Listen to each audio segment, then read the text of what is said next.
Bom dia, irmãos, a paz do Senhor Jesus. Estamos na parte 2 do vídeo que nós vamos falar da aula 4. Na aula 4, que vai falar uma igreja cheia do Espírito Santo. No vídeo passado já lemos o texto áureo, lemos a verdade prática, a leitura diária, lemos Atos 4, o capítulo inteiro, e agora vamos ler a leitura do plano de aula. Esse vídeo vamos falar de toda a leitura do plano de aula. Tá bom, irmãos? Amém? Então vamos lá. A leitura do plano de aula. Vamos à leitura. Plano de aula, introdução. A igreja de Jerusalém, cheia do Espírito Santo, enfrentava desafios com perseverança, oração e ousadia. Diante da perseguição, os primeiros cristãos não recuaram, mas buscaram ainda mais a presença de Deus, fortalecendo-se na comunhão e na oração. O Espírito Santo capacitou a igreja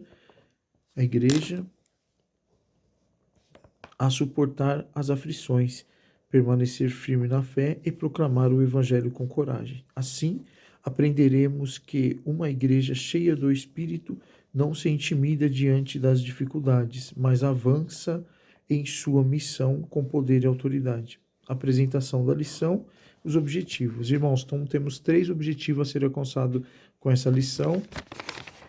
Só lembrando que o tópico 1 vai falar uma igreja perseverante, suporta o sofrimento, não negocia seus valores e está convicta na fé. Então, o tópico 1 vai falar uma igreja perseverante, o subtópico 1, subitem 1 vai falar suporta o sofrimento, no subitem 2 não negocia os valores, subitem 3 está convicta da sua fé. E o objetivo a ser cumprido vai ser identificar as características de uma igreja cheia do Espírito Santo, destacando sua perseverança em meio às provações. Já no tópico 2, o tópico 2 vai falar uma igreja que ora com poder, subitem 1, orando com propósito, subitem 2, orando em unidade, subitem 3, orando fundamentado na palavra. Para ser cumprido o objetivo, que é analisar a importância da oração com poder na vida da igreja. E o tópico 3 vai falar uma igreja ousada no teu testemunho.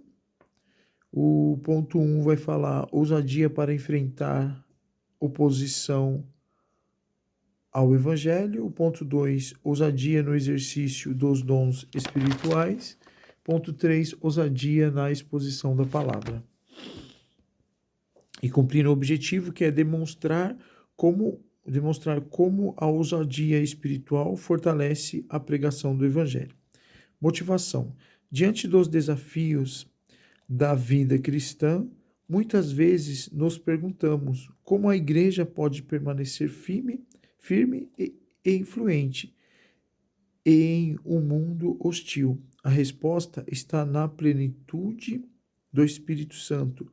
Uma igreja cheia do Espírito não se abala diante das adversidades, mas persevera, ora com fervor e anuncia o Evangelho com ousadia. Ao estudarmos essa lição, reflitamos sobre o nosso papel como igreja e sobre como podemos buscar essa mesma capacitação para impactar o mundo ao nosso redor. Uma sugestão de método. Você pode iniciar a aula promovendo uma reflexão, perguntando como a igreja deve reagir diante das dificuldades e das perseguições. Após ouvir as respostas, conduza a leitura de Atos e leve os alunos a identificarem as características de uma igreja cheia do Espírito Santo. Em seguida, guie-os nas análises da importância da oração e, por fim, desafie-os a demonstrar como podem agir com ousadia em sua caminhada cristã. Faça essa atividade de acordo com a exposição da lição. Ela incentiva a participação ativa e leva os alunos a aplicarem os princípios bíblicos de sua própria realidade. Conclusão. Aplicação. Assim como a igreja primitiva enfrentou desafios como oração, ousadia e fé no Espírito Santo, somos chamados a viver da mesma forma de hoje. Diante das adversidades, devemos buscar a Deus com fervor, permanecer firmes na fé e proclamar o Evangelho com coragem. Irmãos, esse foi a leitura do plano de aula. Leitura do plano de aula. Aqui, ó. Plano de aula. Quem tem acesso é somente a revista do professor. Estou compartilhando com vocês. E agora vamos ler a introdução. Essa introdução aqui, toda a revista, seja professor ou aluno, tem acesso, tá bom? Então vamos à leitura. Comentário e introdução. Nesta lição, veremos como uma igreja cheia do Espírito Santo se comporta. A partir do capítulo 4, do versículo 24 e 31 do livro de Atos dos Apóstolos, encontramos uma das principais marcas que caracterizam a igreja de Jerusalém: a perseverança. Uma igreja perseverante é capacitada para dar testemunho de sua fé, mesmo que em meio ao fogo das provações. 1 Pedro 4,12. O que diz 1 Pedro 4,12? Lembra que eu disse que é fundamental que você verifique todas as fundamentações bíblicas? Vamos ver o que diz 1 Pedro, capítulo 4, versículo 12. 1 Pedro 4, versículo 12. Meus queridos amigos, não fiquem admirados com a dura prova de aflição pela qual vocês estão passando, como se alguma coisa fora do comum estivesse acontecendo a vocês. Essa igreja suporta as provações porque é cheia do Espírito. Por causa do Evangelho, ela anuncia seu próprio bem-estar e não aceita ficar na zona de conforto. Na verdade, sem a capacitação do Espírito, o corpo de Cristo não suporta provas para cumprir a sua missão no mundo. Outra marca da igreja cheia do Espírito Santo é a sua capacidade de orar com poder e, por isso, impactar o mundo ao seu redor. Essa oração fortalece a igreja e capacita a testemunhar de uma maneira eficaz. Da mesma forma, uma igreja cheia do Espírito Santo é marcada pela ousadia para proclamar o Evangelho com poder e, por isso, se tornar relevante para o mundo. Uma frase que ele quis repetir e deixou em letras bem garrafais aí para os irmãos: a ordem era clara, mas os apóstolos estavam dispostos a pagar o preço de não segui-la. Eles suportaram tudo por amor a Jesus. Glória a Deus, né, irmãos? Então vamos continuar a leitura. Já lemos a parte da introdução e agora vamos seguir. O primeiro tópico vai falar uma igreja perseverante. Vamos à leitura, depois nós voltamos e buscamos as fundamentações bíblicas. Amém, irmãos? Então vamos seguir.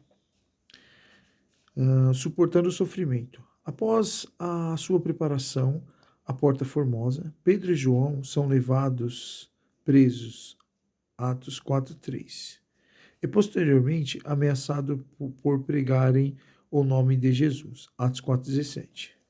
Foi dito a eles que não falassem nem ensinassem no nome do Senhor. Atos 4:18. A ordem era clara, mas os apóstolos estavam dispostos a pagarem o preço de não segui-la.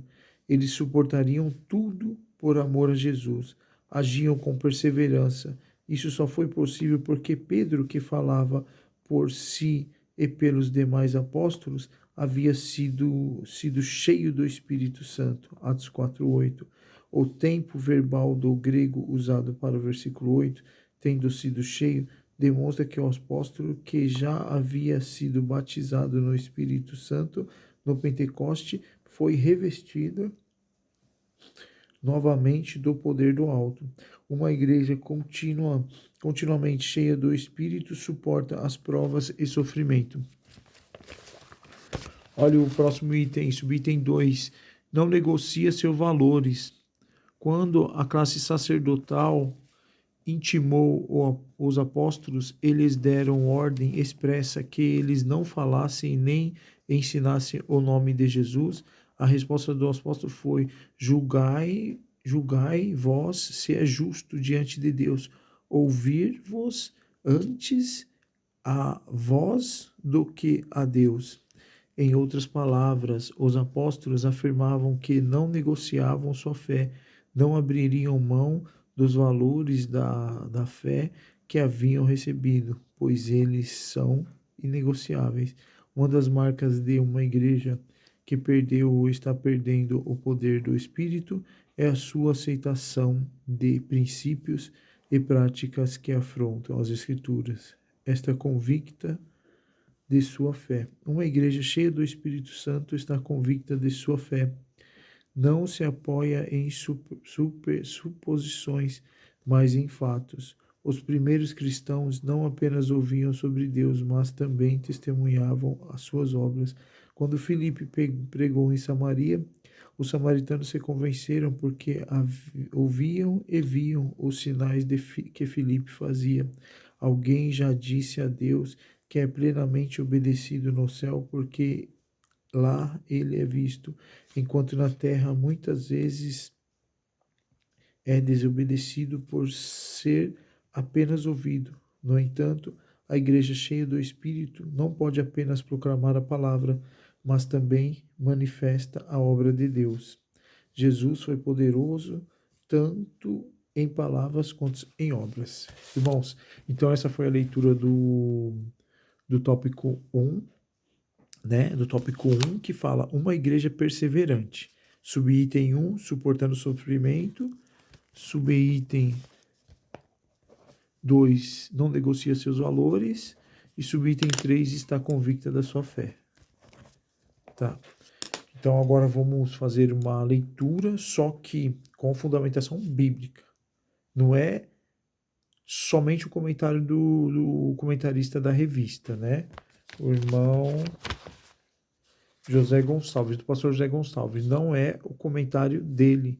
O comentário dele é fundamentado na Bíblia. Então vamos lá. Quando ele diz, suportando o sofrimento, aí ele faz o comentário. Após sua pregação junto à Porta Formosa, Pedro e João são levados presos. Começa assim. Aí Atos 4:3. Então vamos ler o que significa Atos, o que está falando Atos. No 4,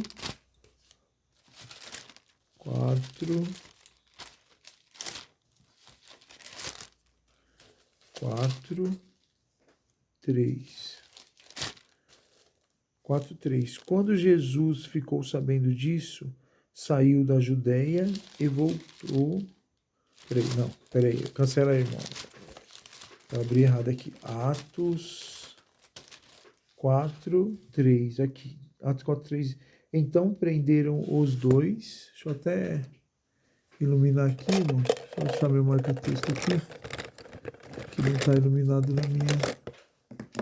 Então, vamos lá. Ele está pedindo para ler o que? Atos 4:3. Então prenderam os dois e os puseram na cadeia para ficarem lá até o dia seguinte, pois já era muito tarde. Dando sequência. E posteriormente ameaçados por pregarem o nome de Jesus. Atos 4:17. Foram ameaçados por pregar o nome de Jesus. Mas para não deixar a notícia se espalhe ainda mais entre o povo, vamos ameaçá-lo, a fim de que nunca mais ninguém falem com ninguém a respeito de Jesus.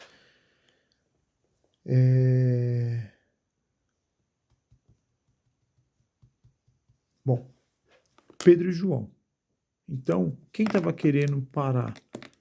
Quem eram aquelas pessoas que não estavam deixando Pedro e João pregar? Pedro e João pregar que Jesus ressuscitou ao terceiro dia, que Jesus estava vivo. Entendeu? Estava incomodando quem? Aquelas mesmas pessoas que crucificaram.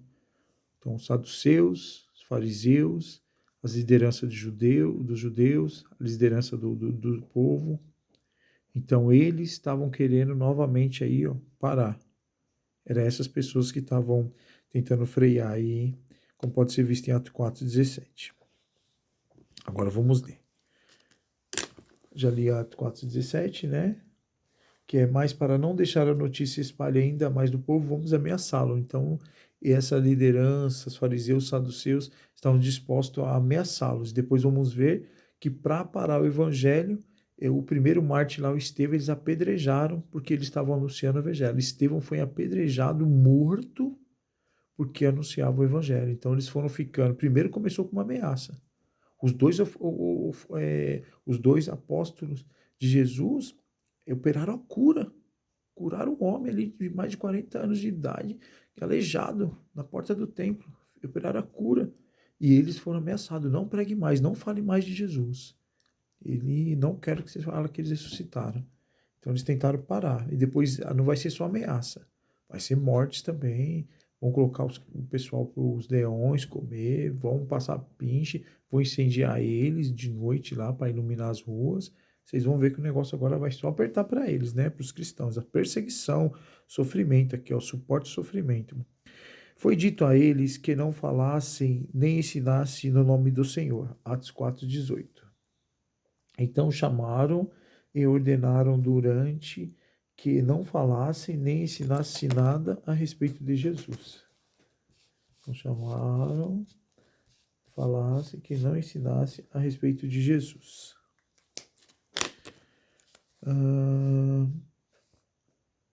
Atos 4:18. A ordem era clara, mas os apóstolos estavam dispostos a pagarem o preço de não segui-la. Eles suportaram tudo por amor a Jesus. Agiam com perseverança. Isso só foi possível porque Pedro, que falava por si e pelos demais apóstolos, havia sido cheio do Espírito Santo. Atos 4:8. O tempo verbal do grego usado no versículo 8, tendo sido cheio, demonstra que o apóstolo que já havia sido batizado no Espírito no Pentecoste, Atos 2:4, foi revestido novamente do poder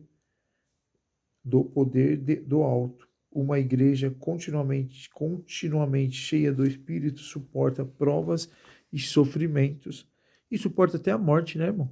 Estevão estava cheio do Espírito Santo lá e continuou pregando e falou, se você continuar, a gente vai te apedrejar. E ele, não vou parar, vou continuar, vou falar do Evangelho, vou falar que Jesus ressuscitou e eu não nego a Cristo. Ele não negou e foi apedrejado e foi morto. Foi o primeiro mártir aí. Tá bom, irmãos? Agora aqui, ó. O subitem 2, não negocie os valores. Quando a classe sacerdotal intimou os apóstolos, que apóstolos que elas? Pedro e João, lhe deram ordem expressa para que eles não falassem nem ensinassem no nome de Jesus. Então você não podia falar nem ensinar no nome de Jesus. A resposta dos apóstolos foi: julgai-vos se é justo diante de Deus ouvir-vos antes a vós do que a Deus. Então eu vou ouvir vocês ou vou ouvir a Deus? A quem eu devo ouvir? Vocês ou a Deus? Vou continuar ouvindo a Deus. Atos 4:19. Em Atos 4:19, vamos lá? Mas Pedro e João responderam: os senhores mesmo julguem diante de Deus. Devemos obedecer aos senhores ou a Deus? Em outras palavras, os apóstolos afirmavam que não negociariam sua fé, não abriríamos mão dos valores da fé que haviam recebido, pois eles são inegociáveis. Uma das marcas de uma igreja que perdeu ou está perdendo o poder do Espírito é a sua aceitação dos princípios e práticas que afrontam as Escrituras. Então, irmãos, vocês vão ver que aqui que começou, né? Olha, eles tentando frear, eles tentando parar, tentando negociar. Não negocia seus valores. Pedro e João não negociavam. Não negociavam. Vou continuar falando de Cristo, vou continuar pregando o Evangelho, o amor de Cristo, que ele foi morto, ressuscitou, que ele está vivo e ainda continua operando humildade por intermédio do seu Espírito Santo. continua aqui entre nós. Então, não negocie o seu evangelho, continue firme na palavra, não importa as perseguições, continue sempre perseverante. Olha o tema do tópico, uma igreja perseverante. Vamos ler agora o subitem 3, está convicta na sua fé. Uma igreja cheia do Espírito Santo está convicta em sua fé, não se apoia em suposições, mas em fatos. Atos 4:20.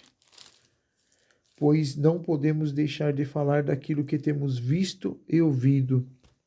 Os primeiros cristãos não apenas ouviam sobre Deus, mas também testemunhavam suas obras. Quando Filipe pregou em Samaria, os samaritanos se convenceram porque ouviam e viam os sinais que Filipe fazia. Atos 8:6. Vamos lá para Atos 8:6. Eu não sei se eu tenho ele grifado aqui. Atos 8:6. Não tem, vou grifar agora. Atos 8:6, né? Aqui a fundamentação bíblica. Atos 8:6. Vou grifar agora. E as multidões ouviram com atenção.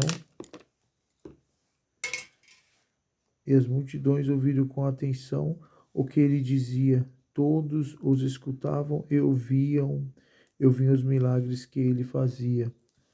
O Evangelho em Samaria. Um pequeno resumo, irmão, para nossa edificação espiritual. Os apóstolos ficaram em Jerusalém, mas os cristãos que foram espalhados anunciaram o Evangelho por toda parte.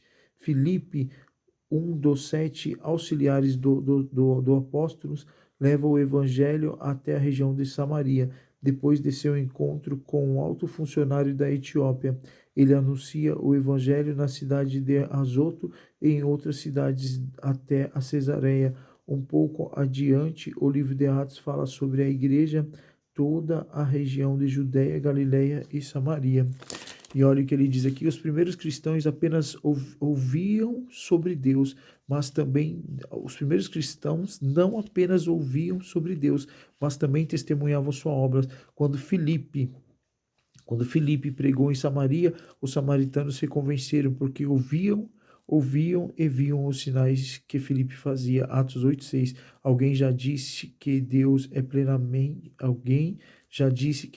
plenamente obedecido no céu, porque lá ele é visto, enquanto na terra muitas vezes é desconhecido por ser apenas ouvido. No entanto, a igreja cheia do Espírito não apenas proclama a palavra, mas também manifesta a obra de Deus. Romanos 15:18-19. Jesus é poderoso, tanto em palavras quanto em obras. Lucas 24:9. Irmãos, vou fazer o encerramento do vídeo, pois agora já é de madrugada, 3h33 da manhã. Vou terminar de arrumar minhas coisas e trabalhar, tá bom? Então que Deus abençoe a vida dos irmãos, que abençoe a minha vida, me guarda, me livra, me proteja de todo mal nesta manhã.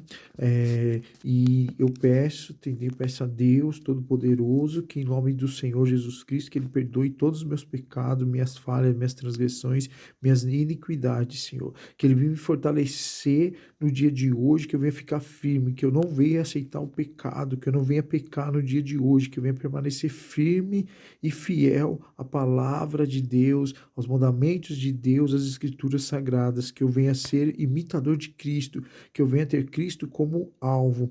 Deus Todo-Poderoso, permite que eu continue estudando, meditando na Tua palavra, crescendo no Teu Evangelho, aumenta, abra minha mente para o conhecimento, abra a mente dos irmãos do grupo de EBD, para esse conhecimento, meu Pai, que eles venham a ser fortalecidos, abençoe cada um, guardando, livrando e protegendo de todo mal.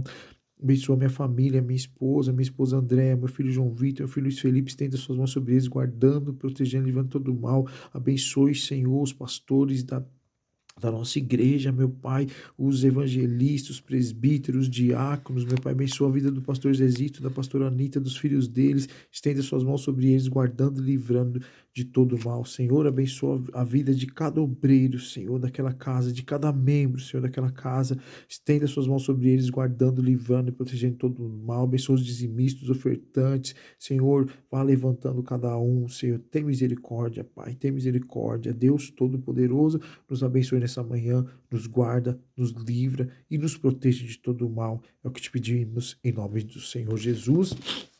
E vamos finalizar com 2 Coríntios 13:13, que diz que a bênção apostólica, que a graça do nosso Senhor e Salvador Jesus Cristo, o amor de Deus e a presença do Espírito Santo esteja sempre em todos vocês. Amém? Que Deus abençoe vocês. E finalizando com a lição 4, uma igreja cheia do Espírito Santo. Que você nessa manhã venha estar cheio do Espírito Santo para renunciar ao pecado por mais um dia. Esteja em comunhão com Deus, esteja ligado ao reino de Deus, ao trono da glória em todos os momentos. Esteja em oração em todos os momentos. Que Deus abençoe cada um de vocês. Amém.